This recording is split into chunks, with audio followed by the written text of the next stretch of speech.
안녕하십니까. 2022년 9월 셋째 주 주일 교회 소식을 전해드리겠습니다.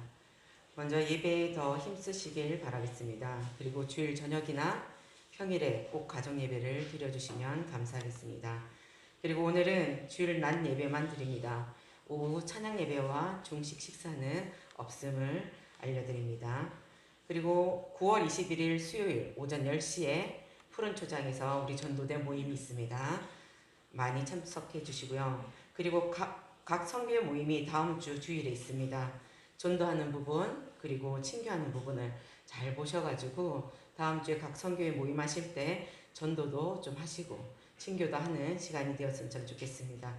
그리고 생명의 삶 큐티 15호가 나왔습니다. 받아가시면 되겠고요. 그 다음에 비전회의는 다음 달로 연기합니다. 다음 달에 있을 예정이니 비전회의에 참여해 주시면 감사하겠습니다. 9월의 목회 상황을 여러분들이 함께 보시고요. 오늘 담임 목사님께서는 코로나 확진으로 인해서 오늘 주일 예배에 참석을 못하십니다. 목사님이 빨리 캐치할 수 있도록 기도해 주시고 옆에서 같이 힘이 되어 주시면 참 좋겠습니다. 이 시간 김인호 장로님의 기도로 예배를 시작하겠습니다.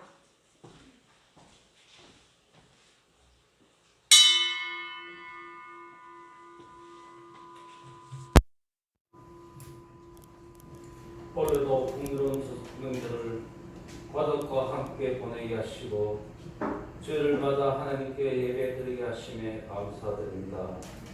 한여름 무더위와 11호 태풍 한남노에도 저희와 함께하여 지켜주신 하나님, 가을의 맑은 하늘과 아침 저녁으로 불어난 신선한 바람을 볼 때 가을이 성큼 하고 봄을 느끼면서 그 모든 것을 주원하신 하나님의 위대하심에 찬양드립니다. 주님, 이곳 건물 속에 저희 건물 제일교를 세우시고 저희를 주님의 자녀 삼아 방주로 인도하여 주시에 감사드립니다. 우리 교회가 말씀과 사랑이 충만한 교회, 주님을 모르고 살아가는 세상 사람들에게 살아계신 하나님을 증거하는 교회, 세상의 작은 소음이 드는 교회가 되고 사오니 주님 인도하여 주옵소서. 사랑이 많으신 주님, 아직도 계속되는 코로나로 인해 힘들어 하시는 분들, 이번 태풍으로 인해 큰 수해를 입은 분들, 가족을 들어 슬퍼하시는 분, 몸과 마음이 힘드신 분, 그분들을 위로하여 주시고 그분들에게 하늘나라의 안심을 내려 주옵시며 이 시간 저희가 드리는 예배를 기뻐 받으시고 늘 수고하시는 예배위원들과 함께 하시며 특별히 말씀을 전하시는 목사님에게 성령을 다하사 아름다운 예배가 될 수 있도록 인도하여 주옵소서. 감사드리며 우리 주 예수님의 이름으로 기도드립니다.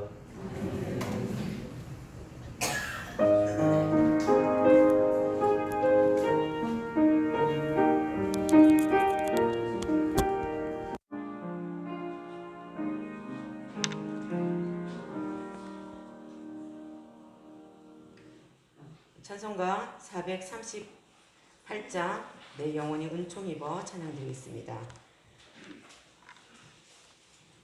438장입니다.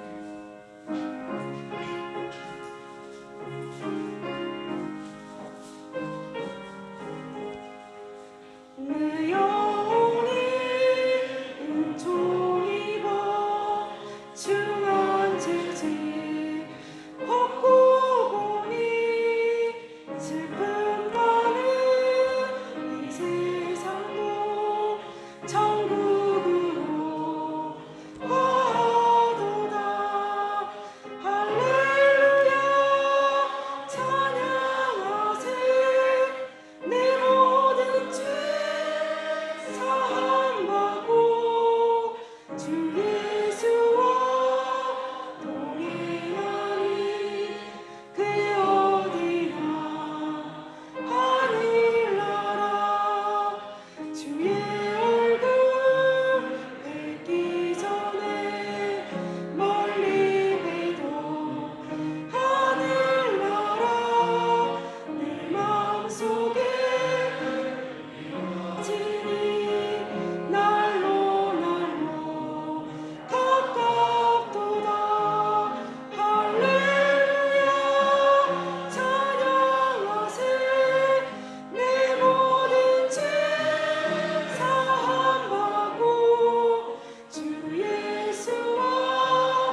이 시간 다 같이 우리의 삶을 하나님께 고백하면서 참회 기도를 먼저 드리겠습니다.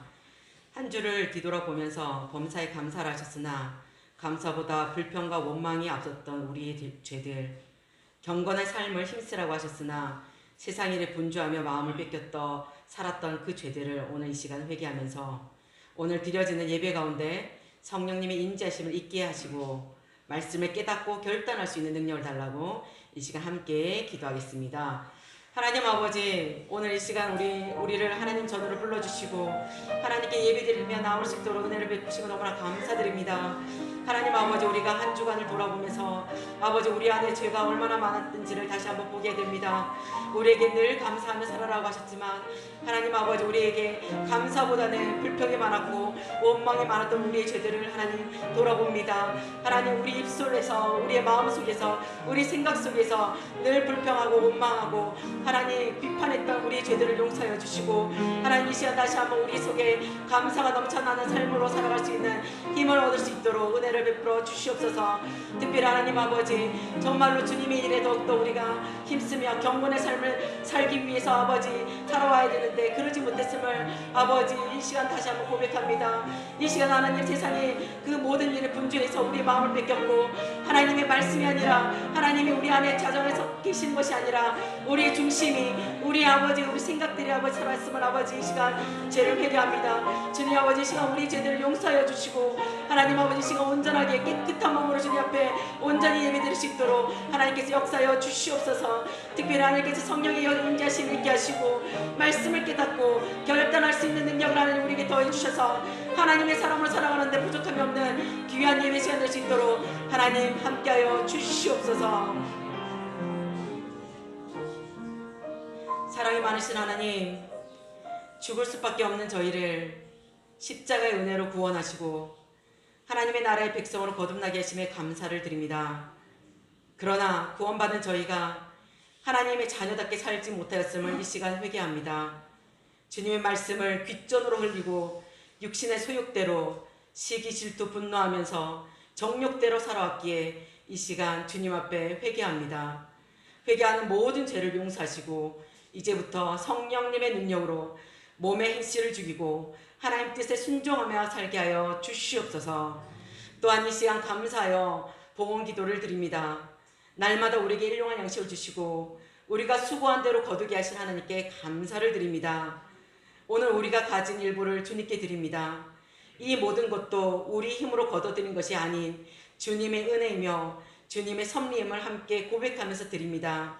10의 1조 감사헌금, 주일헌금, 선교 장학 건축 구제헌금으로 드리는 손길을 복되게 하시고 더 많은 것을 드릴 수 있는 은혜를 더하여 주시옵소서.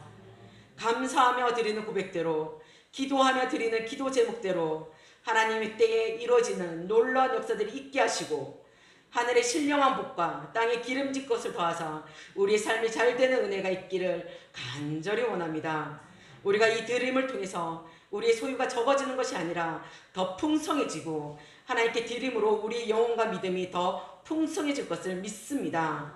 우리 예물을 드리는 성도들의 심령에 주님의 평안이 가득하여 물질에 매이지 않게 하시고 질병 속에서도 하나님 나라를 소망하게 하옵소서. 믿음으로 드린 예물들이 하나님 나라를 위하여 귀하게 사용되게 하시고 쓰이는 곳곳마다 하나님의 영광이 드러나게 하여 주시옵소서. 감사드리며 예수님 이름으로 기도드립니다. 아멘.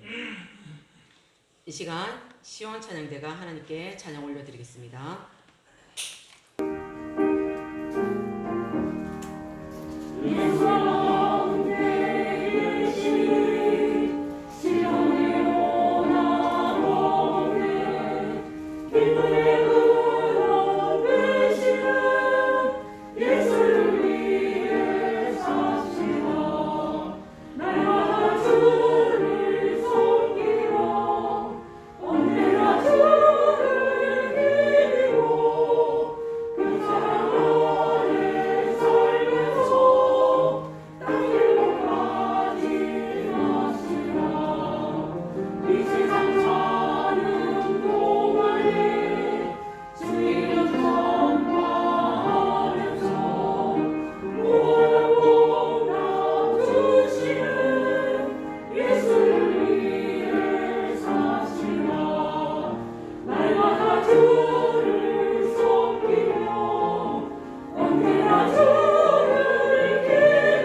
로마서 12장 1절에서 2절 말씀입니다. 신약 성경 256면에 있습니다.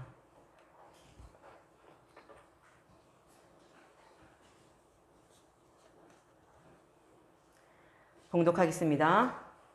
그러므로 형제들아 내가 하나님의 모든 자비하심으로 너희를 권하노니 너희 몸을 하나님이 기뻐하시는 거룩한 산 제물로 드리라. 이는 너희가 드릴 영적 예배니라. 너희는 이 세대를 본받지 말고 오직 마음을 새롭게 함으로 변화를 받아 하나님의 선하시고 기뻐하시고 온전하신 뜻이 무엇인지 분별하도록 하라. 아멘. 이 시간 옆 사람과 인사하겠습니다. 인사하실 때 당신은 하나님의 기쁨이십니다. 이렇게 인사하겠습니다. 시작. 당신은 하나님의 기쁨이십니다. 당신은 하나님의 기쁨이십니다. 네, 감사합니다. 오늘도 우리 교회를 처음 방문해 주신 분들이 계시거든요. 네, 방문을 환영드리고요. 또 우리 교회에 또 뜻이 있으면은 계속 등록해 주시면 감사하겠습니다. 우리 오늘 하나님의 말씀을 다시 한번 읽었고 우리 말씀을 전하겠습니다. 한번 우리 인사할까요? 할렐루야. 아멘. 제가 이렇게 마스크를 껴고 해도 되겠죠? 예, 알겠습니다. 우리가 아이들이 성장하고 커가는 모습을 보면은 참으로 신기합니다. 제가 교육계에 몸을 담고 있기 때문에 저로서는 성장하는 아이들을 보면 깜짝깜짝 놀래곤 합니다. 특별히 우리 유초등부 아이들이 글도 잘 못 읽고 읽지도 못하고 쓰지도 못하던 아이들이 어느 순간 말씀을 읽고 말씀을 쓰고 말하는 모습을 보면서 너무 흐뭇한 것들이 많았습니다. 여러분들도 우리 자녀나 손주 또는 가르치는 학생들이 성장하는 모습을 보셨을 때 그때마다 대견하다라는 생각이 들지 않습니까? 이번에 제가 한 문자를 받았습니다. 제가 예전에 교회에서 가르쳤던 한 학생이었는데 중3 때부터 시작해서 고등학교까지 그 신앙생활을 가르쳤던 학생이었습니다. 전도에서 해서 온 새신자라서 제가 더 애정을 가지고 토요일마다 제자 훈련을 했습니다. 그 학생이 이제 고3을 지나 이제 대학교에 들어갔고 그리고 난 다음에 연락이 끊겼습니다. 한 4년 동안 연락이 없다가 이 새벽에 연락이 왔습니다. 목사님, 잘 지내고 계신가요? 늦은 밤에 죄송해요. 다름이 아니라 목사님께 감사하다는 말을 전하고 싶어서 늦었지만 이렇게 카톡 드려요 라고 문자가 왔습니다. 거기 그 긴 글을 한번 읽어보니까 무슨 감사한 말일까 라는 생각이 들어보니까 이 학생이 자기가 대학교에 가서 영화 소모임에 들어갔답니다. 근데 그 소모임에서 신천지를 만났다는 것입니다. 처음에는 몰랐는데 예전에 제가 가르쳤던 것들이 생각나고 그때 배웠던 것들이 생각나서 이 사람들이 신천지이구나 라는 것들을 알게 되었다는 것입니다.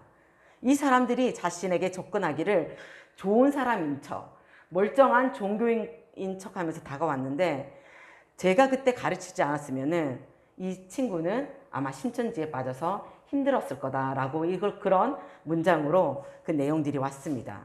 그리고 진짜 감사하다고 그때 잘 가르치셔서 감사합니다 라는 그 인사가 왔습니다.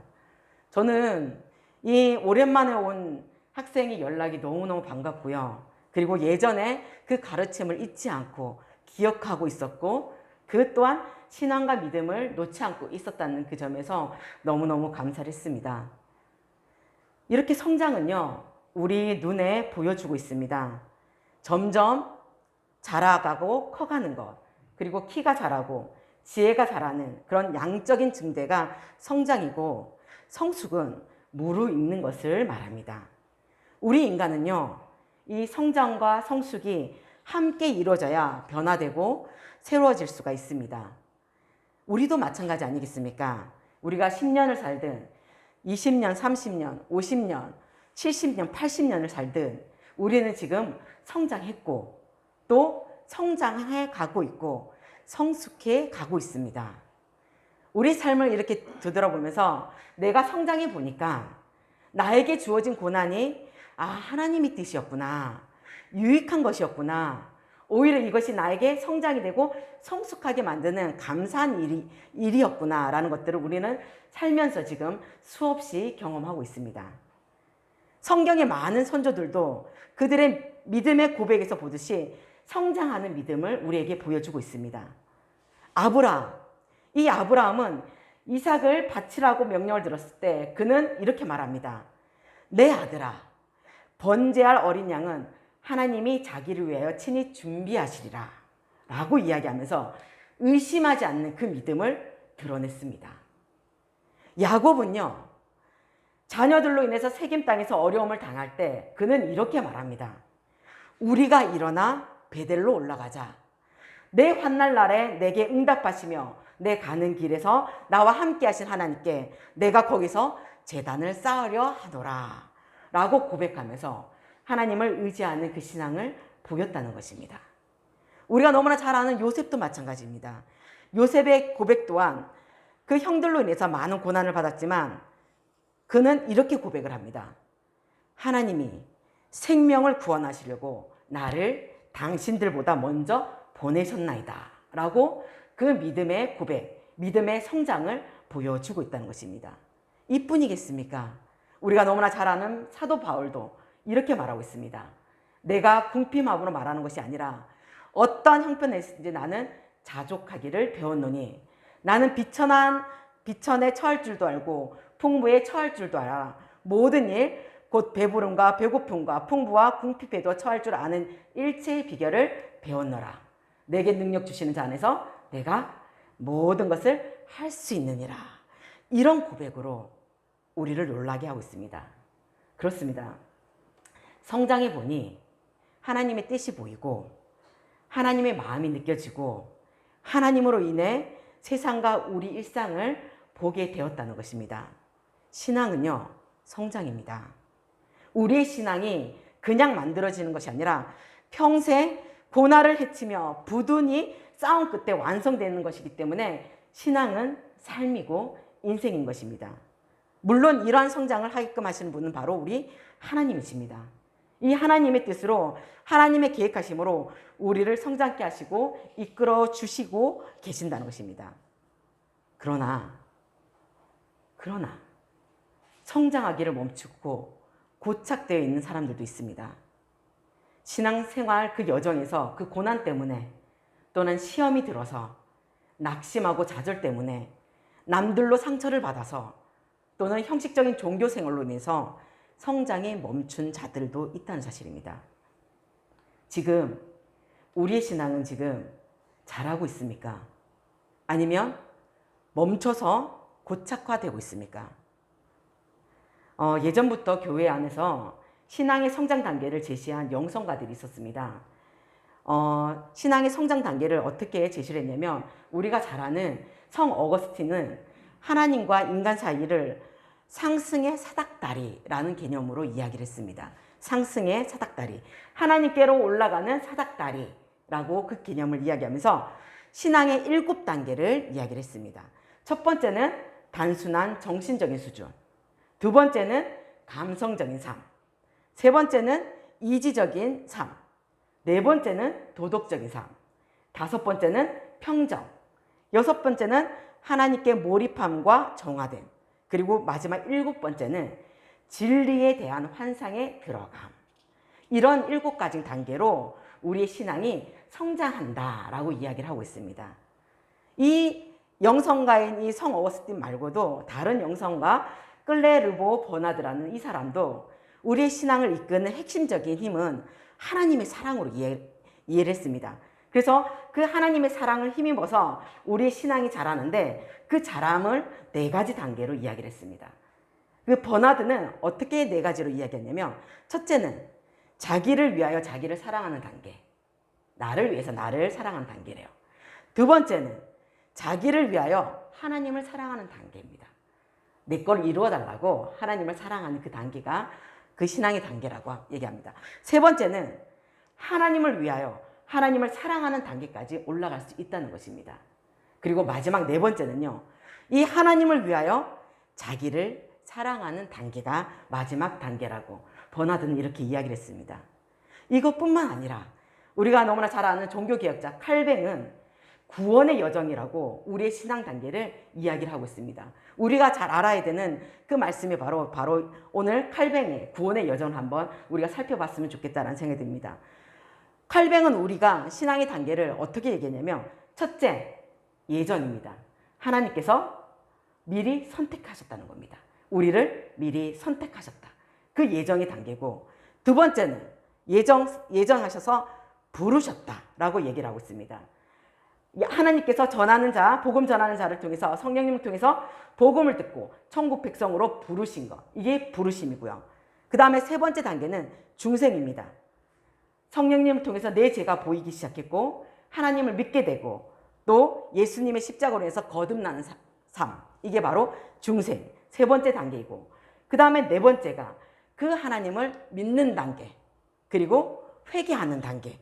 내가 하나님 말씀대로 살기로 결심하고 삶을 회개하는 단계가 바로 네 번째 단계입니다. 그리고 이제 다섯 번째 단계는 칭의입니다.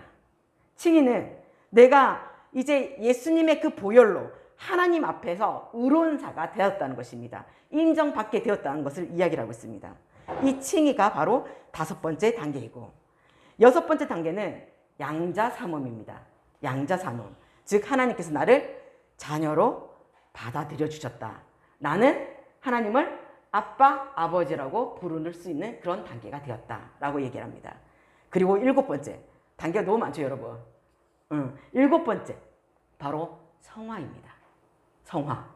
이제 성령님의 도우심으로 거룩한 삶으로 성숙한 인격으로 예수님을 닮아가는 그 단계가 바로 성화의 단계고, 여덟 번째 또 있습니다. 여덟 번째는 견인입니다.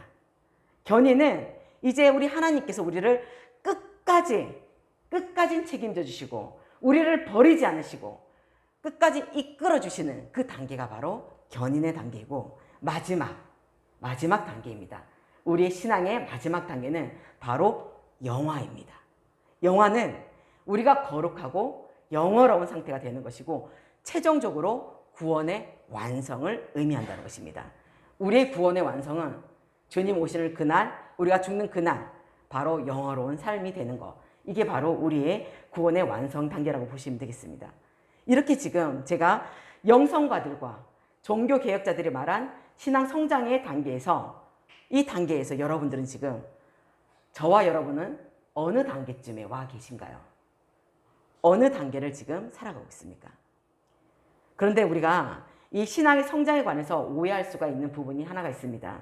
그것은 무엇이냐면, 신앙의 성장은 우리가 교회를 30년, 40년 다녔다 하고 모태신앙이라고 얘기하고, 또는 내가 여러 부서를 섬기고 임원이 된다고, 또는 내가 목사고 내가 장로고 권사라는 직분이 있다고 해서 신앙이 자연스럽게 성장하는 것은 아니라는 사실입니다. 절대 아닙니다. 나의 가지고 있는 신앙의 연수, 성경 지식, 헌신의 정도, 직분이 영향이 없지는 않겠지만은 그렇다고 해서 성숙한 성장을 이룬다고 말할 수가 없다는 것입니다. 어떤 그 기독교 잡지에서 그 목사님들을 대상으로 설문조사를 했습니다. 목사님들을 대상으로요. 목사님을 대상으로 설문조사를 했는데 설문 문항 중에 이런 문항이 있었습니다. 교회에서 제일 불편하고 무서운 사람은 누구입니까? 설문 문항이 진짜 있었습니다. 그랬더니 목사님들이 설문해서 한 1위가 무엇이냐면 40일 금식 기도한 사람. 이 사람이 제일 불편하고 무섭다고 얘기를 합니다. 좀 심각하게 받아들이시는 것 같은데 좀 웃으라고 얘기한 겁니다. 40일 금식 기도한 사람. 2위는 철야 기도하고 새벽 기도까지 잘하는 사람. 그걸 2위라고 가장 불편하고 무서운 사람으로 얘기했습니다. 그리고 3위가 나왔습니다. 3위는 뭐냐 했을 때 신학 공부한 장로님. 신학 공부한 장로님. 이렇게 조사가 되었다는 사실입니다.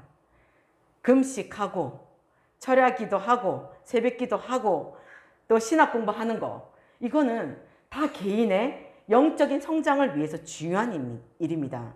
그리고 많이 하면 할수록 좋은 일입니다.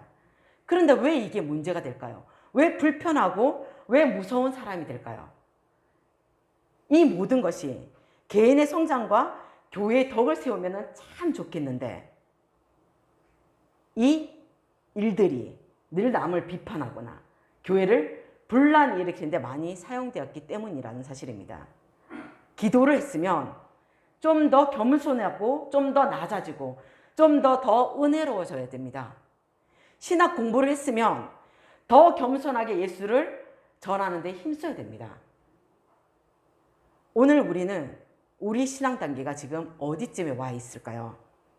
여러분의 그 단계는 어디쯤에 지금 머물고 있습니까? 오늘 로마서 12장 이 말씀을 통해서 우리의 신앙 단계를 한번 점검해보고 그리고 또 적극적으로 신앙을 키워나갈 수 있는 귀한 시간 되었으면 참 좋겠습니다. 바울은요, 이 로마서를 썼습니다. 로마에 가지도 않았고 로마에 있는 성도들을 본 적도 없습니다. 근데 그들에게 복음을 말하고 있고 죄를 말하고 있고 또한 믿음으로 구원을 얻는다라고 이 말을 이 로마서에서 이야기를 하고 있습니다. 그리고 더 중요한 것은 우리가 하나님의 은혜의 원리 때문에 영적인 진리에 의해서 죄인된 우리가 예수 그리스도로 말미암아 구원을 받게 되었다라는 것들을 이 로마서에 통해서 이야기를 전해주고 있습니다. 그래서 우리는 이제 육의 사람이 아니라 영에 속한 사람이 되었습니다 라고 얘기한 게 바로 로마서 8장까지의 이야기입니다.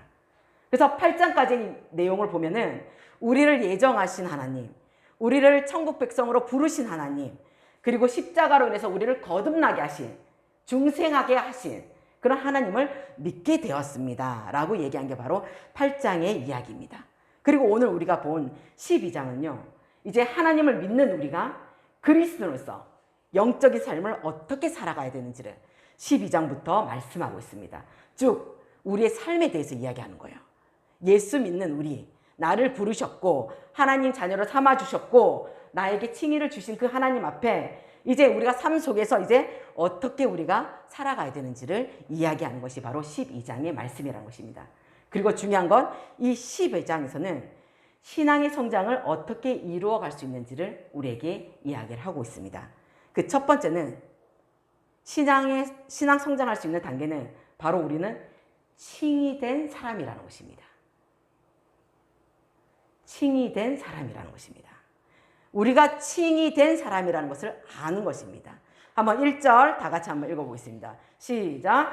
그러므로 형제들아 내가 하나님의 모든 자비하심으로 너희를 권하노니 너희 몸을 하나님이 기뻐하시는 거룩한 산 제사로 드리라. 이는 너희의 드릴 영적 예배니라. 아멘.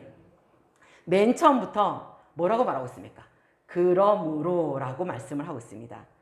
여기에 그러므로는 바로 로마서 1장부터 시작해서 11장까지의 중심 내용, 그 내용이 있다는 것입니다. 그 내용이 뭐냐면 이신칭의를 말하고 있습니다. 우리 로마서 1장 17절 한번 찾아볼까요? 예, 로마서 1장입니다. 로마서 1장 17절입니다. 한번 다 같이 읽어보겠습니다.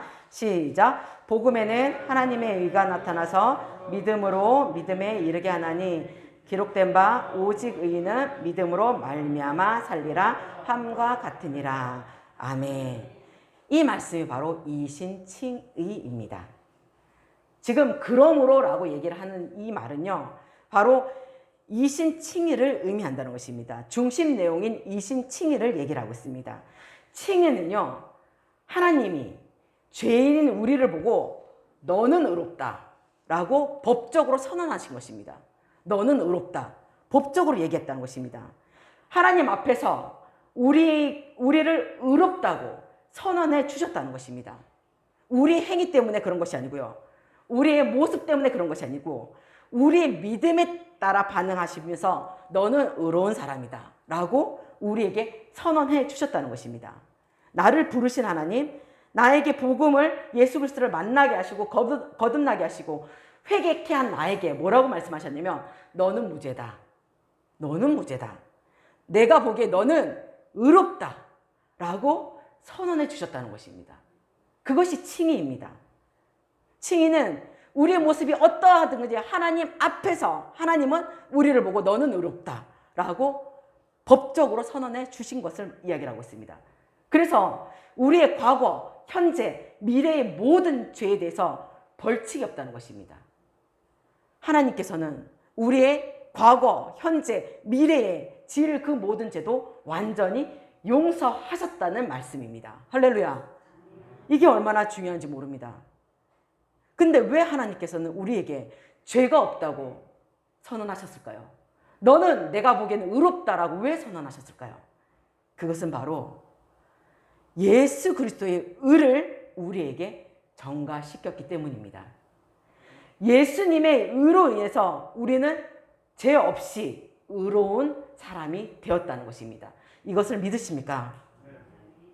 따라서 칭의는 전적으로 하나님의 은혜에 의해 우리에게 오는 것이지 우리가 어떤 행동을 하거나 우리가 어떠한 공로를 해서 오는 것이 절대 아닙니다.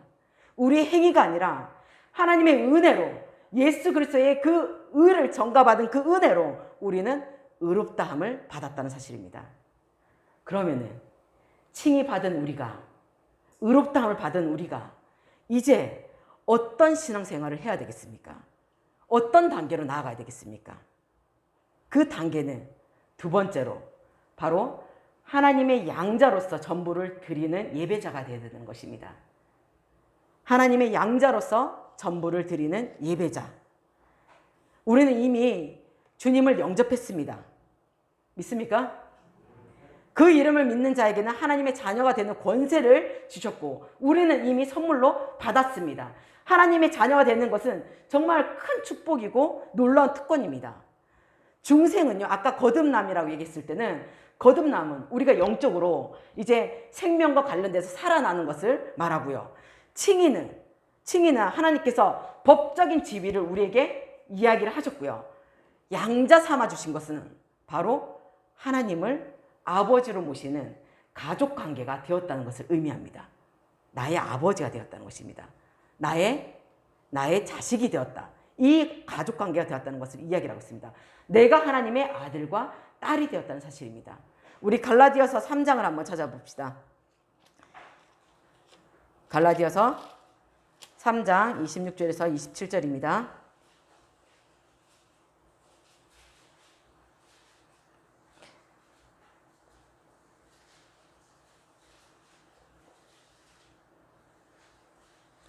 (26절에서 29절까지) 네, 26절에서 29절까지 갈라디아서 3장 26절에서 29절까지 한 목소리 읽겠습니다. 너희가 다 믿음으로 말미암아 그리스도 예수 안에서 하나님의 아들이 되었으니 누구든지 그리스도와 합하기 위하여 세례를 받은 자는 그리스도로 옷 입었느니라. 너희는 유대인이나 헬라인이나 종이나 자유인이나 남자나 여자나 다 그리스도 예수 안에서 하나이니라. 너희가 그리스도의 것이면 곧 아브라함의 자손이요 약속대로 유업을 이을 자니라. 아멘. 우리 보고 뭐라고 얘기하고 있습니까? 하나님의 아들이 되었다는 것입니다. 이런 아들이 된 자에게 무엇이냐면 천국의 유업을 이을 자라고 이야기를 하고 있습니다. 아브라함의 자손이요 약속대로 유업을 이을 자다라고 이야기를 하고 있습니다. 이뿐이겠습니까? 새 하늘과 새 땅을 다스릴 왕의 자녀들이기 때문에 좋은 특권과 선물들이 우리를 위해서 쌓여 있습니다. 왜? 우리는 하나님의 자녀이기 때문에, 아들, 딸들이기 때문에, 유업을 받을 사람들이기 때문에 그렇습니다. 그리고 하나님께서는 우리의 아버지이시기 때문에 우리를 더 사랑하시고 이해하시고 우리에게 필요한 것들을 넉넉하게 주신다는 것입니다. 이번에 추석 때 저도 고향에 다녀왔습니다. 저희 고향이 진해인데 진해 다녀왔는데 저희 언니와 동생은 시댁을 가야 해서 저랑 아버지, 어머니 이 셋이서 추석 요리를 했습니다. 명절 음식들을 했거든요. 근데 어머니는 다리 수술을 하셔가지고 옆에서 그냥 앉아서 이렇게 도우시고 아버지는 심부름 한다고 왔다리 갔다리 하시고 제가 전부 치고 제가 요리 다 했습니다. 얼마나 많이 했는지. 하고 나니까 허리가 아이고 허리야 아이고 다리야 이러면서 너무 힘들었습니다. 그래도 뭐 이걸 요리한 것들 들고 같이 밥 먹을 생각하면서 우리 식구들하고 같이 밥 먹을 생각하면서 동생네로 향했습니다. 이걸 상을 차리는데 아버지가 안 오시는 거예요. 그래가지고 우리가 전화를 했습니다. 우리 아버지한테 아버지를 안 하고 아빠를 하거든요. 아빠 어디야? 왜 안 와? 막 이렇게 얘기를 했더니 좀 이따가 갈게 라고 전화를 하시더라고요. 왜 뭔데요? 그랬더니 니네들이 좋아하는 감자탕을 사오겠다는 것입니다. 그래가지고 반찬도 많은데 굳이 감자탕까지 그냥 오라고 했는데도 불구하고 아버지는 감자탕을 두 통이나 포장해 왔더라고요. 그래서 아니 왜 이리 많이 샀냐고 그랬더니 너희가 좋아하니까, 너희가 맛있게 먹을 수 있으니까 라고 그렇게 많이 먹으라고 사왔다는 것입니다. 그 말에 약간 울컥하는 마음이 생기더라고요. 그래서 중요한 건 울컥하면서 많이 먹었습니다. 근데 한 통이 남았어요. 한 통이 남아가지고 다음에 다시 먹자고, 내일 이 시간 다시 먹자고 이게 놔뒀습니다. 근데 다음 날이 되었거든요. 근데 다시 먹으려고 했더니 아빠 모시고 다시 먹으려고 했더니 벌써 쉬어버렸어요. 그래가지고 또 아버지한테 전화했죠. 아빠 큰일 났다. 우리 감자탕 하나 남은 거 다 쉬어버렸어.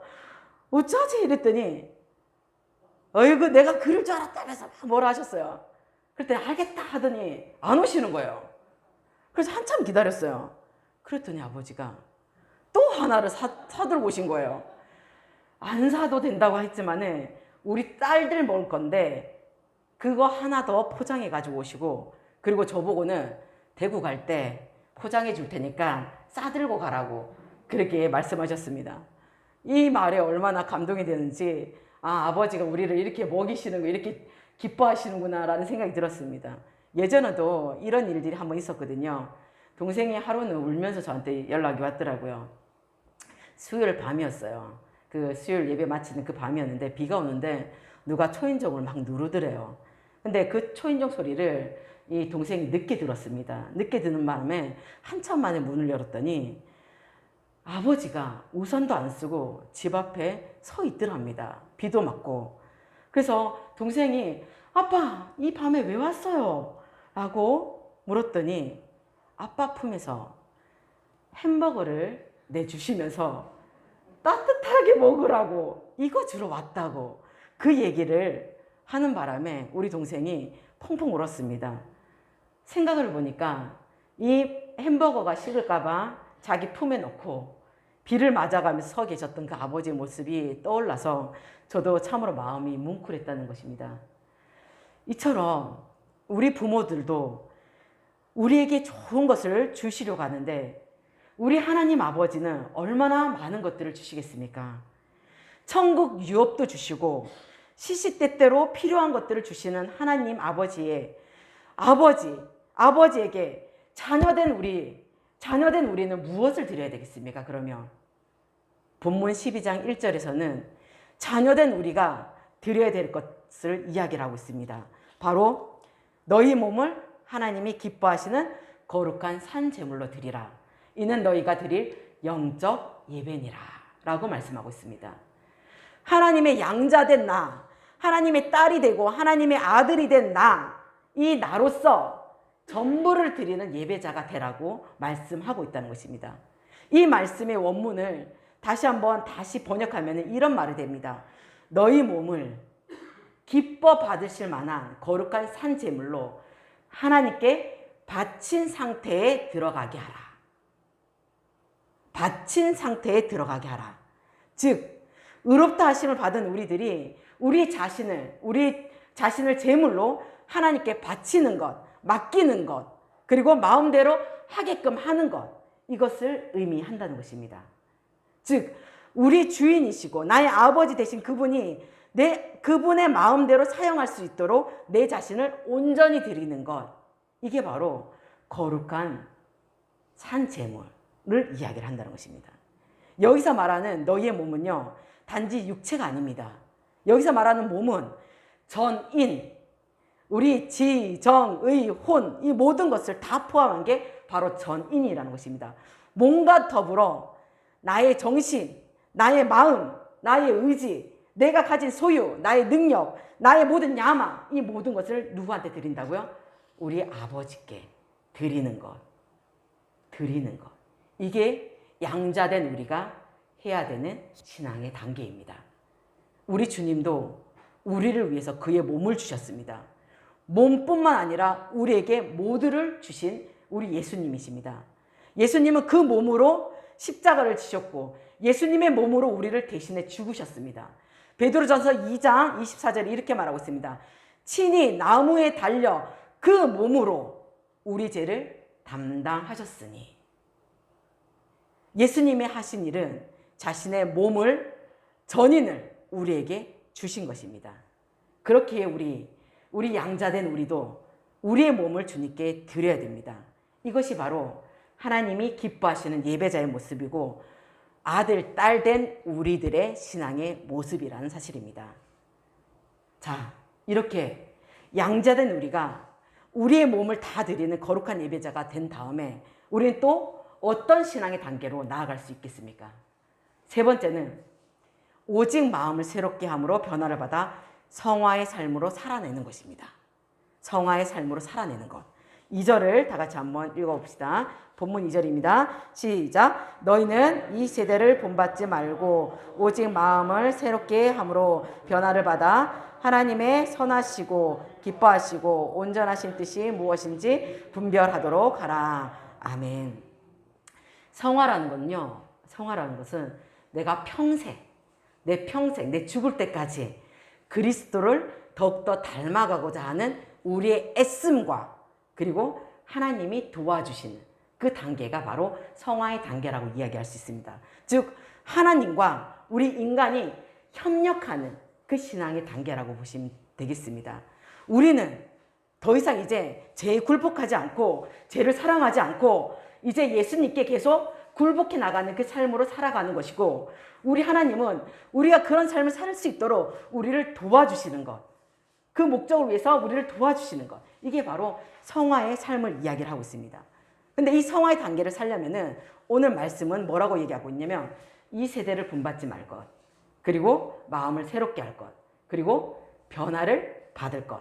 이 세 가지가 필요하다고 이야기를 하고 있습니다. 우리는 이 세대를 삽니다.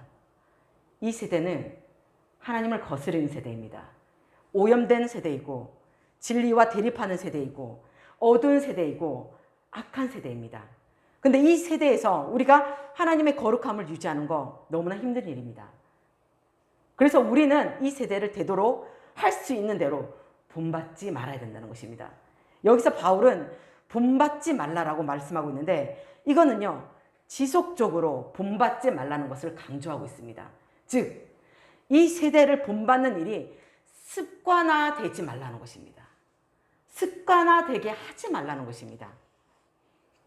이것이 바로 이 세대를 본받을 때 우리가 본받지 말라는 것은 본받는 일이 습관화되게 하지 말라라고 이야기를 하고 있다는 것입니다. 그리고 바울은 변화를 받아라고 얘기를 하고 있습니다. 우리 신앙의 첫째 특징은 바로 변화입니다. 예수님께서 이 땅에 오셔서 첫 번째 하신 이적이 바로 물을 포도주로 변하게 하셨습니다.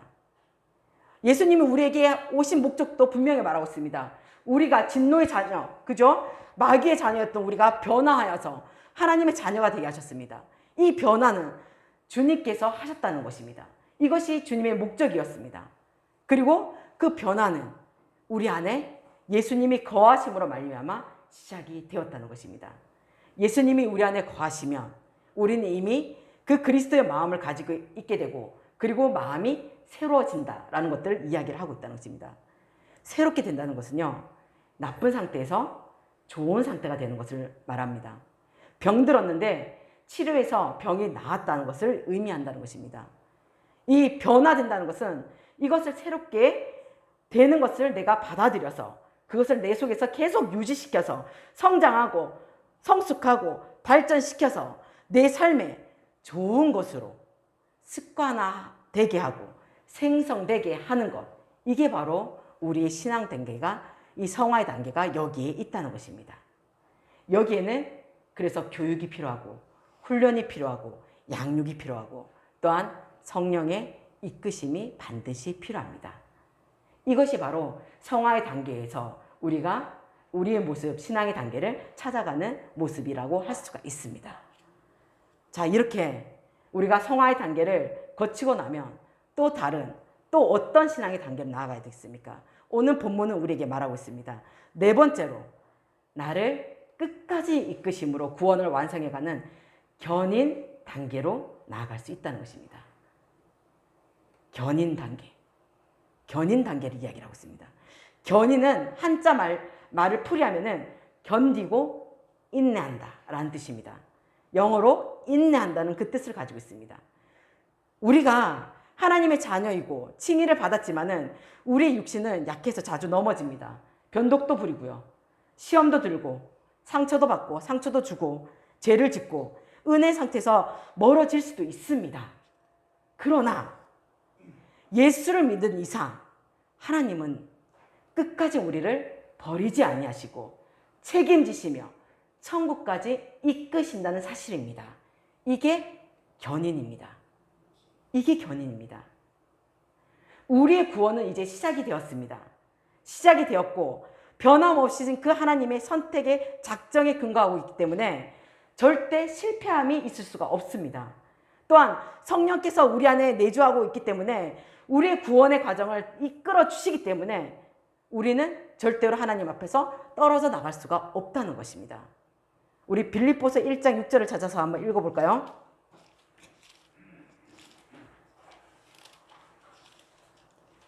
빌립보서 1장 6절입니다. 317면 있습니다.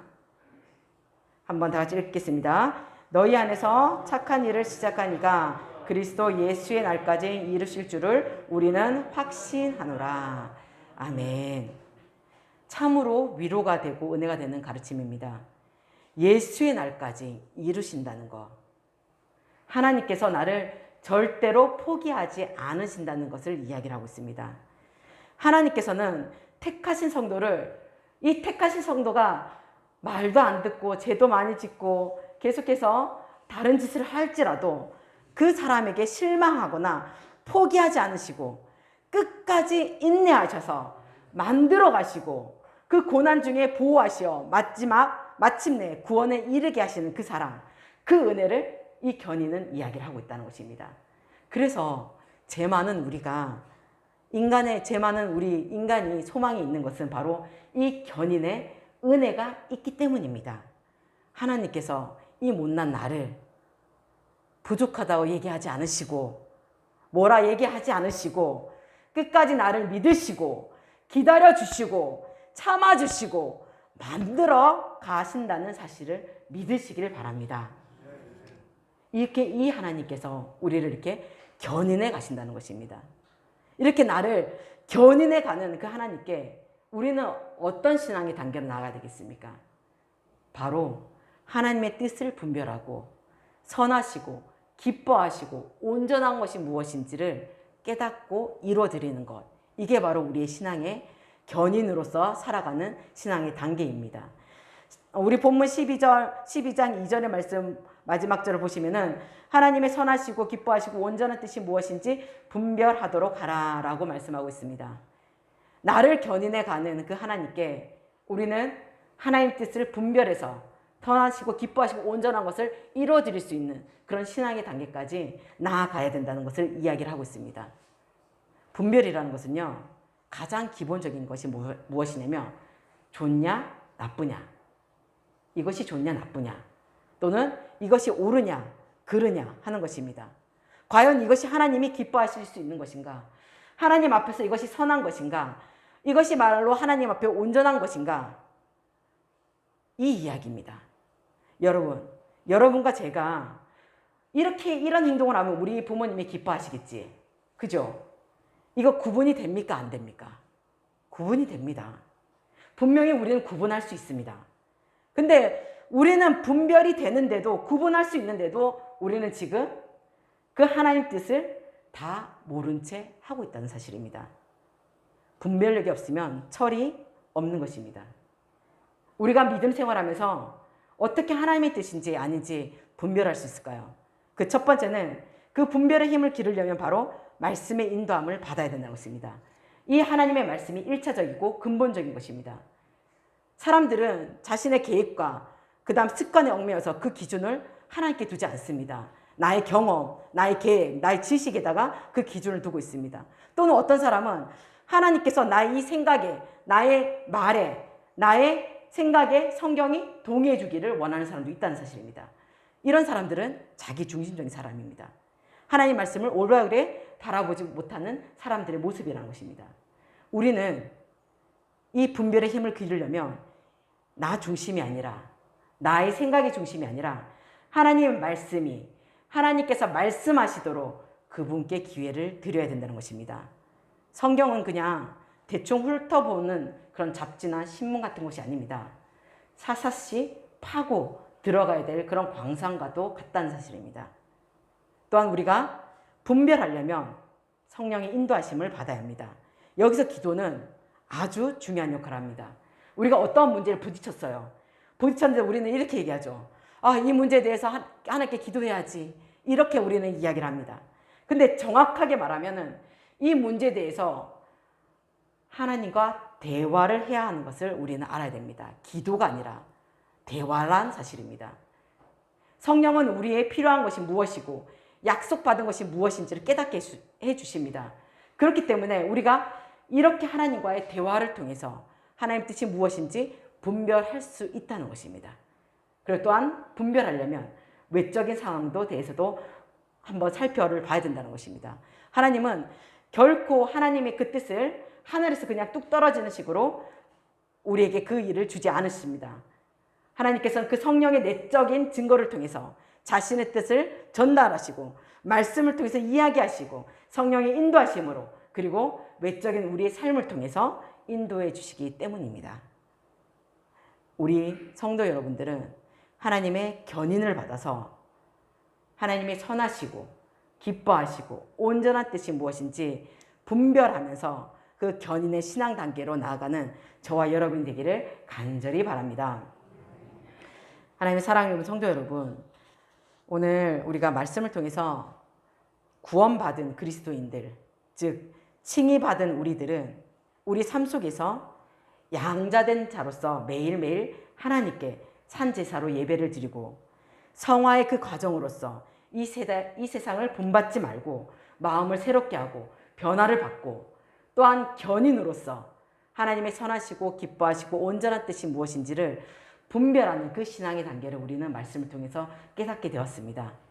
그런데 이 신앙의 단계를 다 가능할 수 있게 하는 신앙의 근거, 원동력은 무엇일까요? 이 모든 일들을 가능하게 하는 그런 원동력이 무엇일까요? 바울은 이렇게 말하고 있습니다. 그러므로 형제들아, 내가 하나님의 자비하심으로 우리가 이렇게 할 수 있는 모든 근거는요, 하나님의 자비하심 때문입니다. 자비하심 때문에 이루어진다는 것입니다. 내가 하나님의 사람이 되었고요, 선택되었고 칭의를 받았고 부르심을 받았고 하나님의 자녀된 사람으로서 예배자가 되었고 헌신자가 되었고 전도자가 된 것은, 나와 관련된 이 모든 일들은 나의 공로가 아니고 나의 힘이 아니라 전적인 하나님의 은혜, 전적인 하나님의 자비하심, 이 자비하심으로 되었다는 사실입니다. 이것을 인정하는 것이 굉장히 중요합니다. 우리의 신앙의 그 단계에서도 우리는 매일같이 하나님의 자비하심 때문입니다. 내가 하나님의 자녀된 것도 하나님의 자비하심 때문입니다.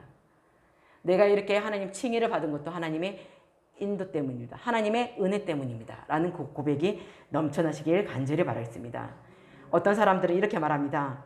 40일 동안 금식했더니 하나님께서 응답해 주셨어 라고 말하는데, 그건 자기의 공로에 빠져서 이야기하는 것입니다. 올바르게 얘기하려면 하나님께서 나를 긍휼히 여기셔서 이 기도에 응답해 주셨어 라고 고백하는 것이 맞습니다. 오늘 우리가 들은 말씀을 묵상하면서 지금 나의 신앙 단계는 어디에 와 있는지 그 신앙의 자신의 신앙을 점검해 보시기를 바라겠습니다. 첫 번째, 나에게 죄 없다고 인정하신 하나님의 칭의를 믿으시기를 바랍니다. 두 번째, 하나님의 양자로서 전부를 드리는 예배자가 되시길 바라겠습니다. 세 번째, 오직 마음을 새롭게 함으로 변화를 받아 성화의 삶으로 살아내시기를 간절히 바랍니다. 마지막 네 번째, 나를 견인해 가는 그 하나님께 하나님 뜻을 분별하고 선하시고 기뻐하시고 온전하신 것들을 이뤄나가는 우리 성도들의 모습이 되시길 간절히 바라겠습니다. 그리고 마지막 우리에게는 예비된 영광이 있습니다. 영화가 있습니다. 그 영화롭게 하심을 믿으면서 이 신앙의 단계들을 적극적으로 걸어가는 저와 여러분 되시기를 간절히 축원합니다. 기도하겠습니다. 하나님 아버지, 오늘도 우리는 그 마지막 구원의 완성의 영광을 바라보며 전진하는 하나님의 사람들입니다. 비록 환난을 받고 고난을 받으며 제 유혹에 쉽게 넘어가고 믿음이 약하여 실수하며 어리석은 우리들이지만 그래도 우리 주님께서는 죄 없다고 선언해 주시고 하나님의 자녀 삼아 주신 은혜 너무나 감사드립니다. 지금도 여전히 하나님의 사람으로 만들어가기 위해 성령 하나님께서 저희들을 다듬고 계심을 믿습니다. 그리고 끝까지 믿어주시고 기다려주시고 참아주시는 그 견인의 은혜 또한 감사를 드립니다. 오늘 말씀을 기억하면서 우리가 신앙의 단계를 한 걸음씩 걸어갈 수 있도록 도와주시옵소서. 우리의 구원의 여정에서 마침내 은혜로 승리할 것을 믿습니다. 감사드리며 예수님 이름으로 기도드립니다. 아멘. 다 같이 일어서서 찬송가 505장 1절을 찬양하겠습니다.